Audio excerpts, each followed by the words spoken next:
Ladies and gentlemen, welcome to another episode of the SmB Show. And tonight we will be discussing about what underwent on Raw this week. So, first of all, Raw started with, the Memorial Day tribute video, then the tolling, the 10 bell salute for Memorial Day took place. All the superstars and divas, women were present on the stage, and you know, this led to the video package, Memorial Day video package. Then Shane McMahon started Raw. He came out, and when he was about to speak, Stephanie came out. Um, she There were a little bit of tension among them. Even she started off saying that she hoped that Shane wasn't planning on doing this without him, without her. And then Stephanie welcomed everyone, but it wasn't that good. The welcome was, so Shane did that. Shane welcomed everyone, and he got a huge pop from the crowd. Then they talked about New Era, shaking things up, and also that on July 19, SmackDown will be going live on the USA Network, and there will be better shows and better opportunities for everyone. Even there will be a brand split, but they haven't decided anything yet, as the New Day interrupted them saying that, and they talk about their emotions and excitement to being paranoid. Then they show us some online reaction to the brand split news which broke out a few days ago, and even the New Day was a bit tense, because if the brand split happened, they might get divided in two roosters. So they wanted to stay. Their main motive is to stay together. And then the vaudevillains interrupted while after Shane showed some real dancing. So after that, some real dancing moves, and it was about time for Stephanie to show some. But the vaudevillains interrupted and bust a move before Stephanie bust a move. Before Stephanie could bust a move, the vaudevillains vs New Day happened.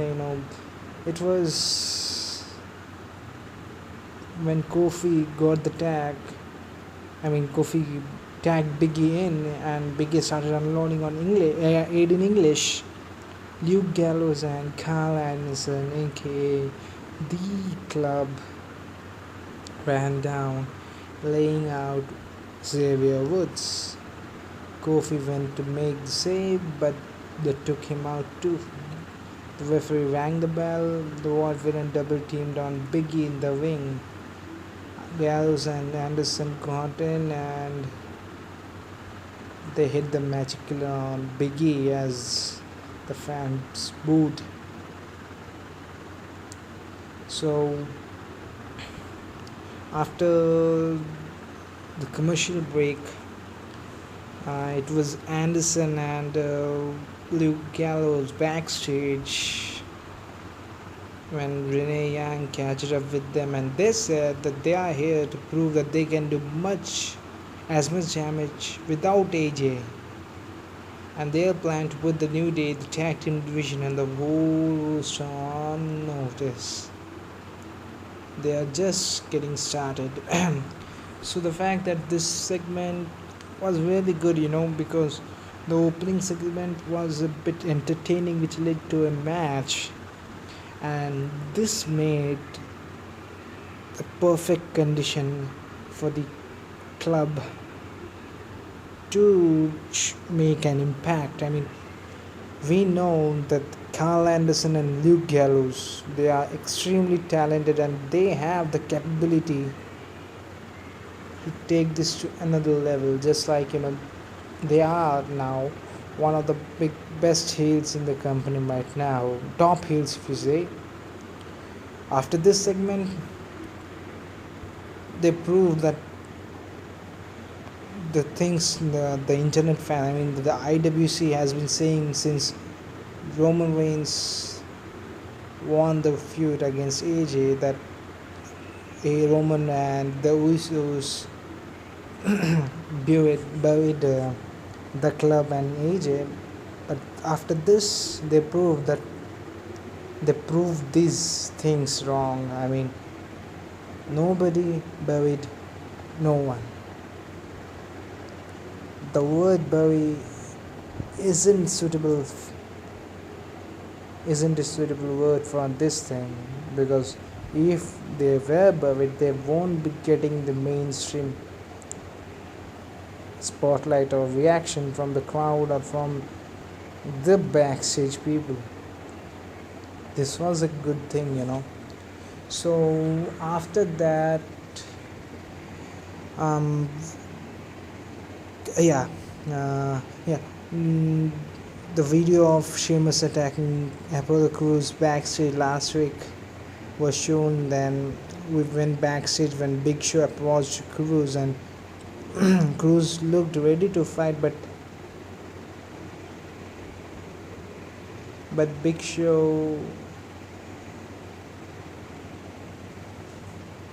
has been through all the errors, but he's not here to fight, as Big Show said. They both joke around and Big Show says that he likes Crews, but because he has potential and grit. Show says that Sheamus is in panic mode and doesn't want anything to change because a new era is a threat to him. Show called Sheamus a bully and said he picked on Crews because he thought he would back down. Show even asked Crews that if he's going to back down, but then walked off as Crews looked on. It was then this backstage thing is going, it looks a bit of interesting, because Crews is young, and young means not that type of young. Apollo Crews aka Uha Nation has a lot of potential and talent, but being under the shadow of Big Show, have like Big Show as a mentor would be a good thing while he is just getting started in WWE. So I guess WWE should align Big Show as his manager, because Big Show has already enough. So who knows? Anyways, then it was the Golden Truth on the commentary table, and the Usos versus Breezango, aka Tyler Breeze and Fandango, happened when Jimmy distracted Fandango and Jay ruled Fandango up for the win. But after the match, Breezango confronted Golden Truth and a brawl broke out. Truth took out Fandango and whipped Breeze into a power slam, which looked absolutely perfect by Goldust on the floor. Goldust looked a bit frustrated. He has started showing his true colors. The anger Goldust used to have. This segment was good, but the storyline is, if you want, I don't know who they are going to put over, Fandango and Breeze. Breezango or Golden Truth, but the Usos should not have won the match. I would say the Breezango should have won the match, which would have led the Golden Truth to come in and confront and all this. But they need to make them look a legitimate threat, but they are not doing that. Anyways, there was hype video for Seth Rollins versus Roman Reigns was shown. After the break, it was Seth Rollins.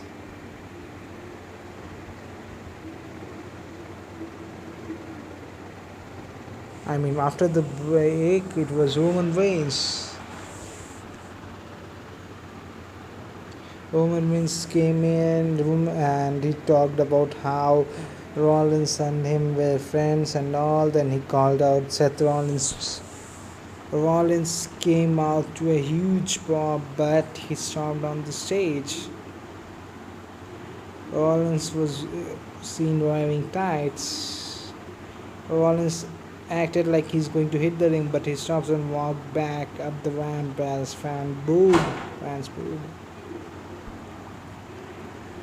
He stopped again, runs back to the ring, but stops right at ringside to taunt Roman Reigns. It ended up like he laughed at Reigns and heads up the ramp again. Once picked up the mic and said, "We do things his way around here," as Roman Reigns places the title in the air. Our hype video of John Cena's returns was shown once again. Anyways, the segment looked absolutely, ridiculous, because it was in some way putting Roman Reigns over. Making him look strong was the main motive. I don't know. Let's see what happens at Money in the Bank, but I believe Seth Rollins is not going to win the title at Money in the Bank, neither at SummerSlam. Who knows? Anyways, and a promo, even the WWE aired a promo to announce Goldberg for the WWE 2K17 video game. Anyways, Zack Ryder vs Rusev happened, as Lana introduced the American hero Rusev. Rusev defeated Zack Ryder, which was a good match in my opinion. It ended up when Rusev blocked the Rough Rider and sent him to the mat. Then the accolade was applied for the win. After the match, Rusev took the mic and started talking about entitled Americans. He said he is what America should be all about. He's a true American hero and all shit, Then it was Titus O'Neil who came out with the mic. Titus knocked Rusev for having the nerve to call himself a hero on the Memorial Day. There, Titus entered the ring and has words with Rusev before knocking him in the face with a big shot out of nowhere. Titus even called out Rusev to come back and fight, but Rusev went outside and started yelling at him. Titus said he is representing the USA, and the chants start again. Titus stood tall as a camera faded to a commercial break.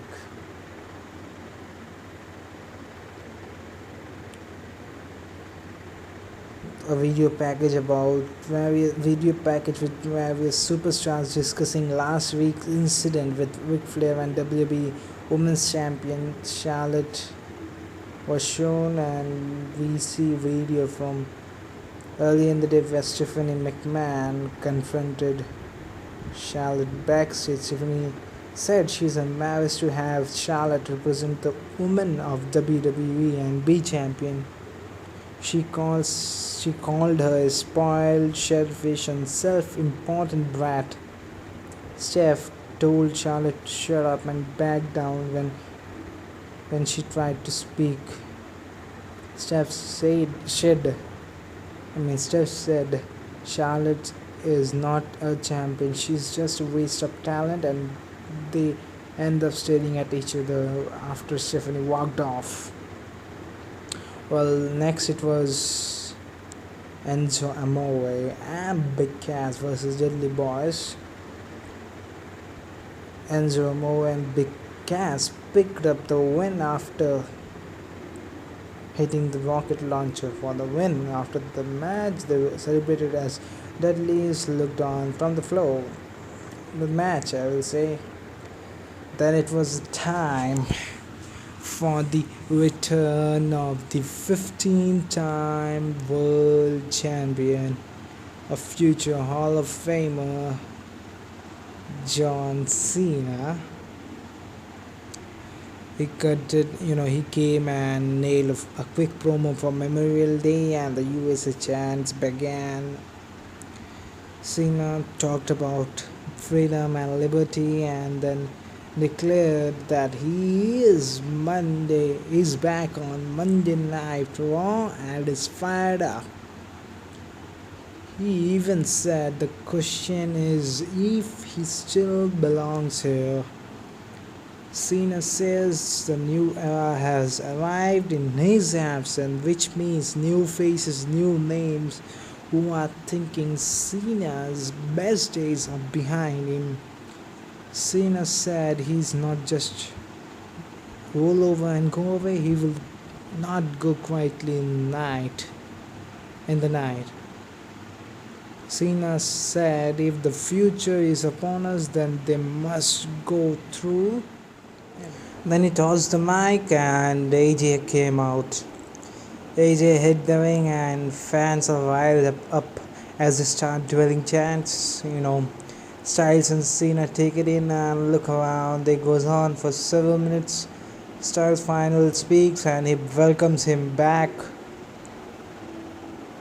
Styles doesn't understand why Cena gets a bad rep, but Styles talks about what Cena does for the company, and outside of the ring he knows they have been in two different worlds, but here they are in the same ring. He respects Cena's work and he's sure the rest of the locker room does too, so he extends his hand, but Cena just cheers at him.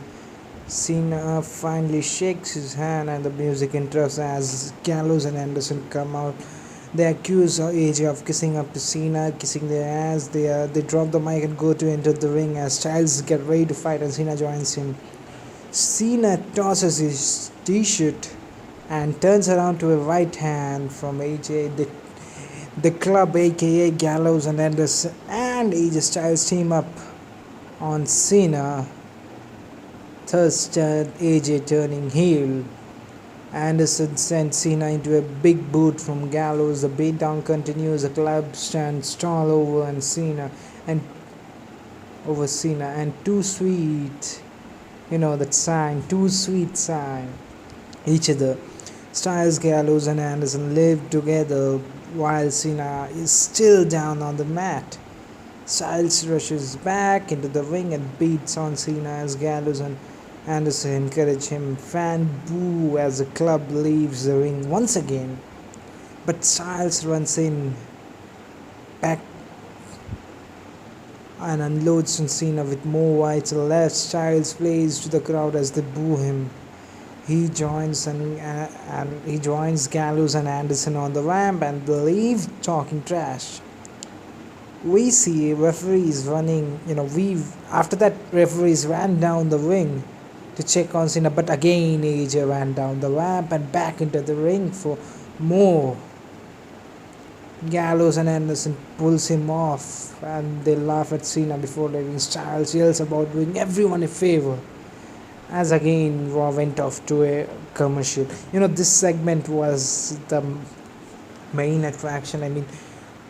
It stole the show completely because people were expecting the club to turn their back on AJ as they did, and they did, but nobody even imagined, as in my opinion, that AJ is going to turn heel so soon.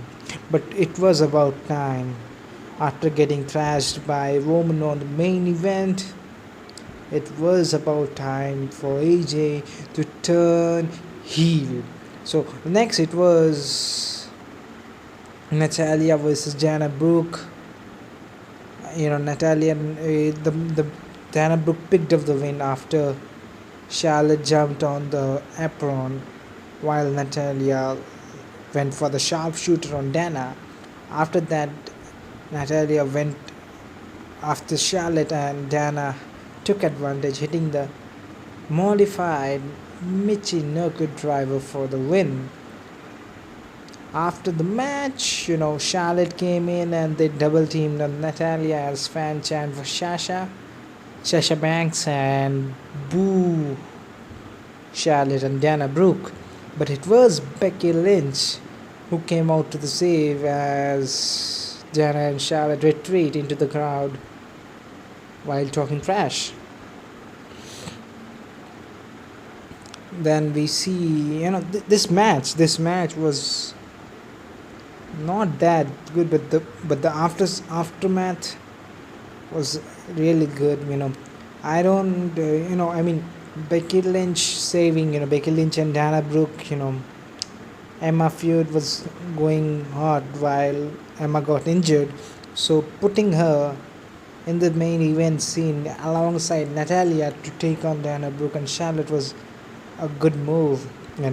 So it was then backstage interview with Dolph Ziggler as he nails a promo on tonight's traditional wrestling match against Baron Corbin, but it ended up after a few seconds when Ziggler kept his headgear and mouthpiece started. Getting ready for the traditional match. It looked like he was about to lock up, but he kicked into the groin of Baron Corbin. It was a low blow. If he called for the bell after that, Ziggler took the mic and said he's been disqualified, but the loser is still Corbin. This was the feud is going really good. Baron Corbin is doing really a great job in selling and doing this. Dolph Ziggler is, as usual, doing his best. This looks like it's going to be led to the Money in the Bank pay-per-view. I don't know if it's going to be on the pre-show or main show, but it is going to be in the Money in the Bank pay-per-view. Doesn't matter. Anyways, we see a video package in which Maurice is introducing the WWE Intercontinental Champion The Miz, as we see him in Vancouver waiting to film WWE Studios presenting the Marine 5 Battle Ground, which will feature the Social Outcast too.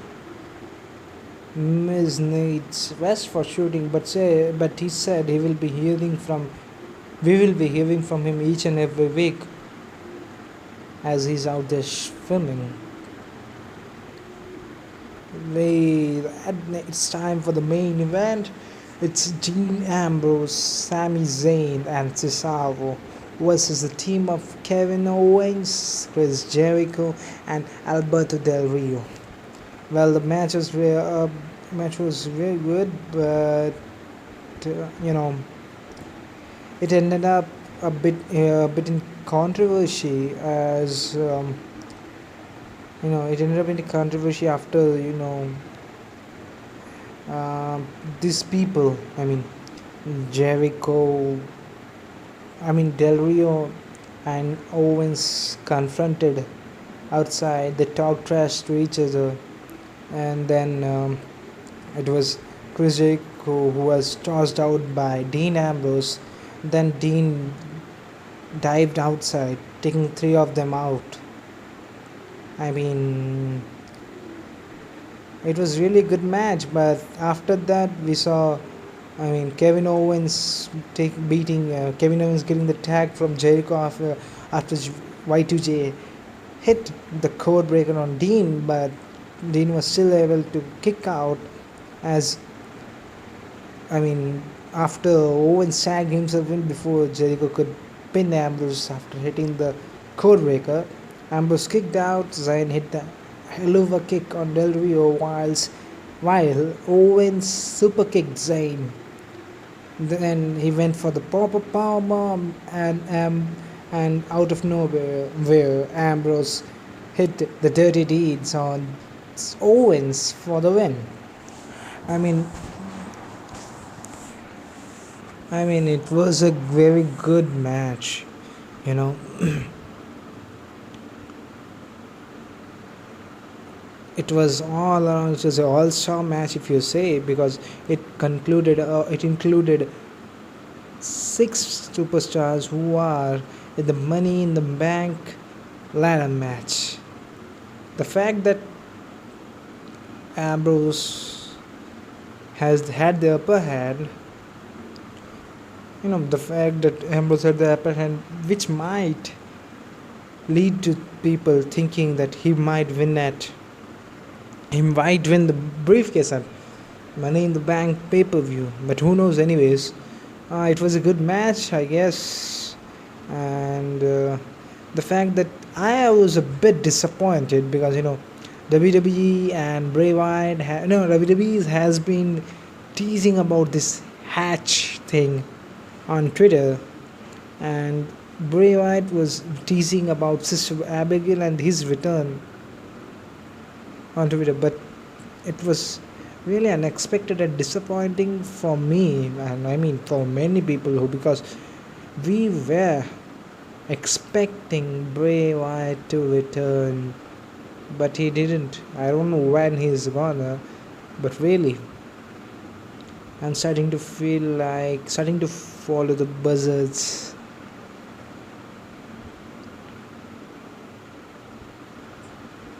I can't really wait. I was very excited for the return of Bray Wyatt, which unfortunately didn't happen this week. But who knows? It might happen next week. Till that, we are gonna have to stay tuned to WWE. Anyways, I'm going to rate this show, and this week's Raw was a 7.6 according to me.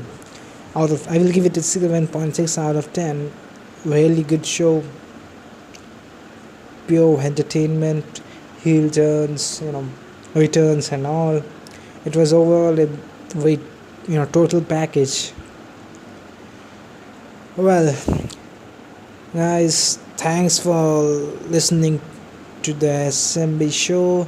I hope you like it, and if you do, please hit the thumbs up button in the below, and also subscribe to my channel. So this is the self-proclaimed pure wrestling dictator, aka the SmB, signing out. Have a great day.